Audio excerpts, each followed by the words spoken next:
gente vem numa correria muito grande nesse final de ano e a ideia até ontem à tardezinha, quando era para vir para cá, era para tirar um pouquinho de descanso mental, etc. Mas o Jonatas nos intimou e está com os irmãos do culto essa noite. E nós estamos aqui em nome de Jesus. Amém? E estou feliz por estar aqui cultuando a Deus com os irmãos. Eu quero convidar os irmãos para que abram as nossas Bíblias na carta do apóstolo São Paulo aos Gálatas, capítulo 2 e o versículo de número 20. Glórias a Deus. Glória a Deus. Gálatas capítulo 2, versículo 20. Todos acharam? Diz assim: já estou crucificado com Cristo, e vivo, não mais eu, mas Cristo vive em mim. E a vida que agora vivo na carne, vivo-a pela fé no Filho de Deus, o qual me amou e a si mesmo se entregou por mim. Glória a Deus. Quantos podem glorificar o nome do Senhor pela vida da sua palavra? Glória a Deus. Essa carta, escrita pelo apóstolo Paulo aos irmãos que viviam na região da Galácia, Paulo teve cuidado de escrevê-la para orientar aqueles irmãos para, com essas exortações, esses conselhos, trazer de volta aqueles irmãos que haviam experimentado a salvação em Cristo Jesus e estavam sendo seduzidos e induzidos a voltarem à prática do judaísmo. Paulo escreve essa carta para trazer de volta aqueles irmãos à vida de Cristo. No capítulo 4, versículo 19 dessa carta, Paulo escreve dizendo assim: meus filhinhos, por quem de novo sinto as dores de parto, até que Cristo seja formado em vós. Então Paulo está dizendo: estou sentindo de novo as dores de parto. Paulo está dizendo: eu vos gerei em Cristo, e vocês estão se desviando, vocês estão deixando a Cristo e voltando ao judaísmo. Eu estou sentindo de novo as dores de parto, até que Cristo seja formado em vós. E Paulo, meus amados, quando ele usa essa expressão, já estou crucificado com Cristo e agora vivo, e vivo, não mais eu, mas Cristo vive em mim. E a vida que agora vivo na carne, vivo pela fé no Filho de Deus, o qual me amou e se entregou a si mesmo por mim. Paulo sabia perfeitamente o que ele estava dizendo, porque ele sabia de onde ele tinha saído. Antes de se tornar um grande apóstolo aos gentios, ele era Saulo de Tarso, cidade de Roma, cidade romana. E Paulo, embora fosse judeu de nascimento, teve a sua infância nessa cidade, vivida nessa cidade, razão pela qual é chamado Saulo de Tarso. Saulo era um homem muito religioso. Ele viveu intensamente aquilo que ele havia aprendido aos pés de um daqueles que foram os maiores doutores da lei da sua época. Ele aprendeu a lei judaica aos pés de Gamaliel, diz a palavra de Deus. E ele procurou viver intensamente tudo aquilo que ele havia aprendido. Então, intensamente, ele viveu. A palavra de Deus nos diz que, em um determinado momento da sua vida, ele chegou a consentir na morte de um discípulo de Jesus. Paulo foi contemporâneo do Senhor Jesus, viveram na mesma época, embora não se conhecessem, mas eles viveram na mesma época. E as notícias daquilo que Jesus estava fazendo estavam chegando aos ouvidos de Paulo, ou de Saulo. E quando Estevão estava diante das autoridades judaicas, dando testemunho da sua fé, a Bíblia diz que eles ouviram Estevão pregando, e quando Estevão estava pregando, a Bíblia diz que ele estava cheio do Espírito Santo. Glória ao nome do Senhor. E pregou com tanta autoridade de Deus, pregou com tanta unção, com tanta graça, falando para aqueles homens, aquelas autoridades judaicas, a verdade sem nenhum rodeio a respeito do cristianismo, a respeito da pessoa de Cristo, que a Bíblia diz que eles rangiam os dentes com raiva de Estevão. E com tanta raiva ficaram que eles resolveram condená-lo à morte. E Estevão foi condenado a ser morto por apedrejamento. Ele foi morto a pedradas. E a Bíblia diz que as vestes de Estevão foram depositadas aos pés de um mancebo chamado Saulo. Ele consentiu na morte de Estevão, o primeiro mártir do cristianismo. E a Bíblia nos diz, prezados irmãos, que daí a igreja passou a sofrer uma perseguição terrível, uma perseguição tremenda. E Saulo, ele decidiu no seu coração acabar com a raça dos cristãos. A Bíblia diz que ele respirava ameaças contra os crentes. Respirar ameaças, ou essa expressão respirar, a Bíblia diz que Saulo respirava ameaças.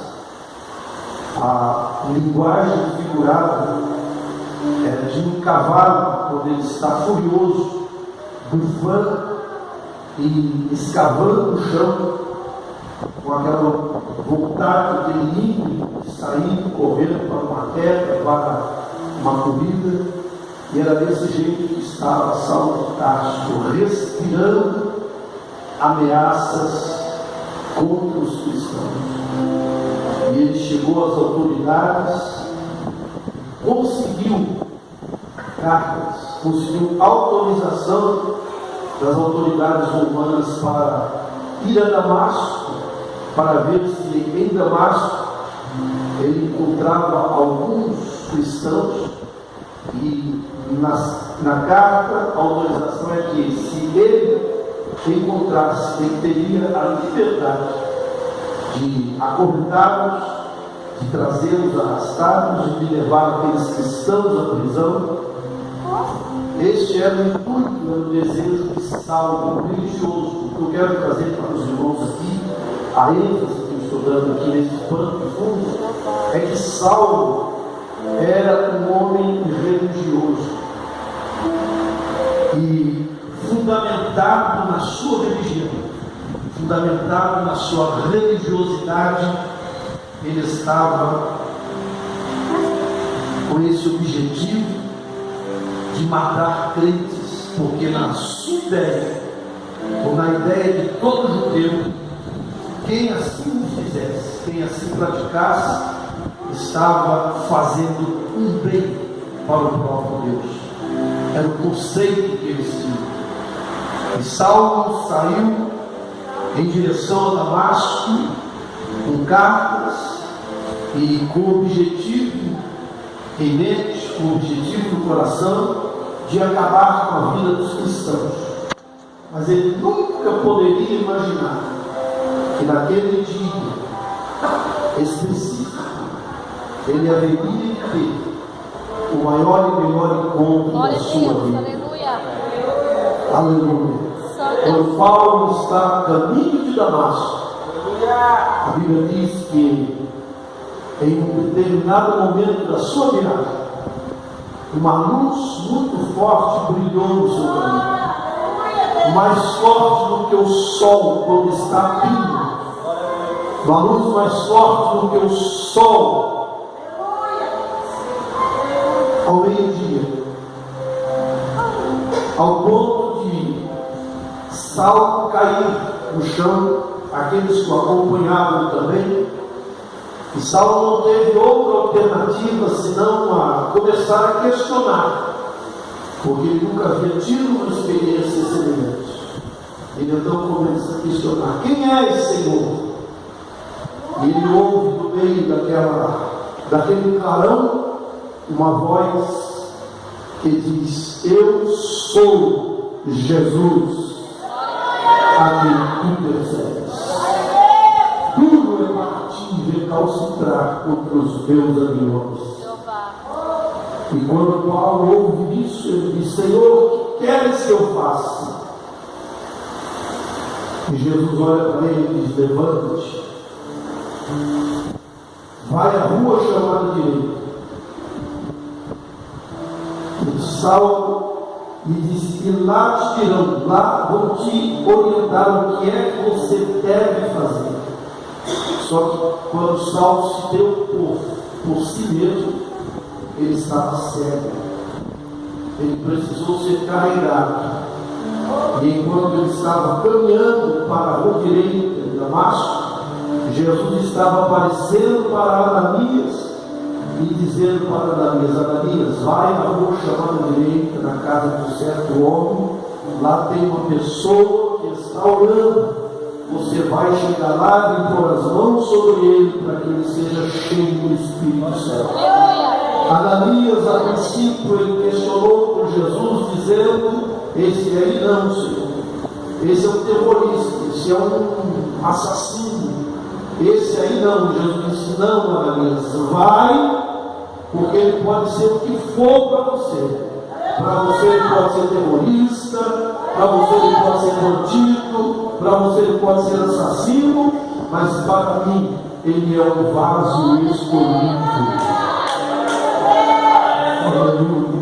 E Ananias foi, glórias a Deus, entrou, encontrou Saulo orando e pôs as mãos sobre ele, dizendo: irmão Saulo, olha como muda as coisas. Irmão Saulo, o Senhor Jesus que te apareceu no caminho de Damasco, apareceu a mim e me mandou vir aqui e orar por você e pôr as minhas mãos sobre você, para que voltes a ver e seja cheio do Espírito Santo. E quando Ananias põe as mãos sobre ele, a Bíblia diz que caíram como que umas escamas dos seus olhos. Saulo voltou a ver e foi cheio do Espírito Santo. E saindo dali, ele começou a pregar o Evangelho de nosso Senhor e Salvador Jesus Cristo. Então ele podia com muita propriedade dizer o que ele disse ao escrever essa carta: eu já estou crucificado com Cristo e vivo, não mais eu, mas Cristo vive em mim. Glória a Deus. A vida que agora vivo na carne, vivo pela fé, o Filho de Deus, Aleluia. nesse mesmo Senhor. Glória a Deus. Glória a Deus. Aleluia. Paulo está dizendo: eu era um religioso, eu pensei que eu tinha vida. Enquanto eu vivia na religião judaica, eu pensei que eu tinha vida. Eu pensei que eu era um homem avivado, mas eu só me tornei uma pessoa viva de fato a partir do momento em que eu tive um encontro com o Senhor Jesus Cristo. Aquele Saulo velho morreu. Aleluia. Eu já estou crucificado com Cristo. Aleluia. Aquele Saulo assassino, aquele Saulo tirano, aquele Saulo terrorista, aquele Saulo fariseu, aquele Saulo religioso morreu. Aleluia. Agora eu sou um novo homem. Já estou crucificado com Cristo. E o que me chama a atenção é que ele diz: e vivo, eu estou vivo, aleluia. Só que não sou eu que vivo. Aquele Saulo morreu, eu tenho uma nova vida. É Cristo quem vive em mim, é Cristo quem vive em mim, aleluia. É Cristo quem está vivendo em mim. E ele dizia: a vida que agora vive. E eu quero, irmãos, chamar a vossa atenção para essa expressão. A vida que agora vive. Aleluia. Paulo está dizendo de uma nova experiência. Paulo estava falando de um novo momento que ele estava vivendo. Paulo estava mostrando aos Gálatas o novo tempo que ele estava desfrutando. Paulo estava mostrando a esses irmãos que ele estava em uma outra dimensão. Aleluia. Ele estava em outro patamar. Paulo estava dizendo: eu estou vivo, mas não é aquele homem velho. É Deus. Cristo vive em mim. Aleluia. Aleluia. É a vida que agora eu vivo. Aleluia. A vida que agora eu vivo. Santo é o Senhor. Aleluia. E a pergunta que eu quero deixar aqui com os irmãos nessa noite, nessa reflexão: que vida você está vivendo? Agora, Paulo diz: a vida que agora vivo. E que vida você está vivendo agora? Paulo deixou claro aqui, está deixando claro que religião não muda a vida de ninguém. É verdade. Ser religioso não muda a vida de ninguém. Vir à igreja apenas por vir não muda a vida de ninguém. Alguém escreveu que se entrar na igreja, se a pessoa ao adentrar um templo, a uma igreja, se transformar ou se transformasse em um crente, em um filho de Deus, ele diz: é a mesma coisa que você colocar uma pessoa numa garagem, só porque ela entrou numa garagem, ela vai ser transformada em um veículo. Não é o fato da pessoa entrar numa garagem que vai fazer dela um carro. Não é o fato de uma pessoa vir para a igreja, assentar-se no banco como este, cantar neste ou naquele conjunto, que vai fazer dela um crente avivado, um adorador verdadeiro. É isso que Paulo está dizendo. A vida que agora vivo, aleluia, é uma vida diferente. Aquele Saulo velho morreu. Aquele Saulo religioso não existe mais. Agora estou vivendo porque Cristo vive em mim. Agora estou vivendo porque a vida que eu vivo é a vida de Cristo. É a vida avivada. É a vida renovada. Aleluia. É a vida cheia do Espírito Santo de Deus. Glória a Deus, aleluia. A vida que agora vivo. E que vida você está vivendo Santo é agora, o Senhor. nesse exato momento? Irmãos, tem muitos irmãos, tem muitos crentes que estão vivendo, mesmo como crentes, me permitam dizer nessa noite, estão vivendo como escravos. Ainda não proclamaram sua independência. O dia 7 de setembro é comemorado no Brasil o dia da independência do Brasil.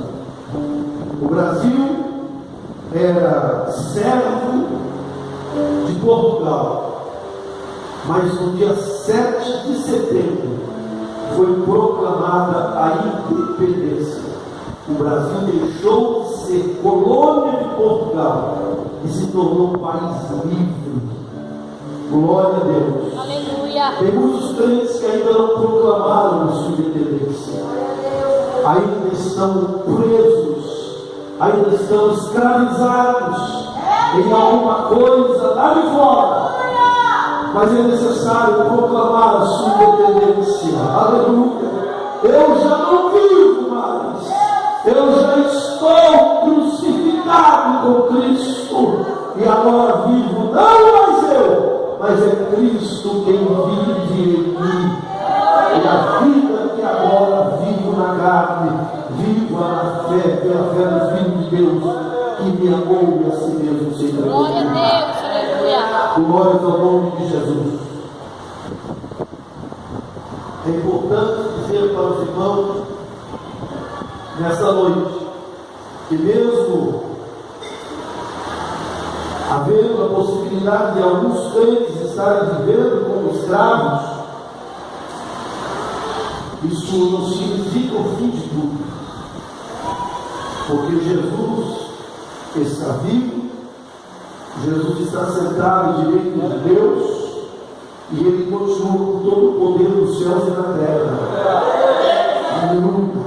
E a palavra do Senhor diz: pois o Filho do Homem vos libertar, verdadeiramente sereis livres, e conhecereis a verdade, e a verdade vos libertará. O Senhor Jesus continua quebrando cadeias. O Senhor Jesus continua quebrando correntes.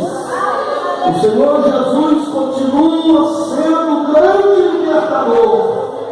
Para Ele não há nada impossível. Para Ele não há nada difícil. Não há cadeias que o Senhor não possa quebrar. Glória seja dada ao precioso e eterno nome de Jesus Cristo. Ele rompe as cadeias. Glória seja dada ao seu nome. Santo é o Senhor. Há alguns crentes que estão vivendo não como escravos, mas estão vivendo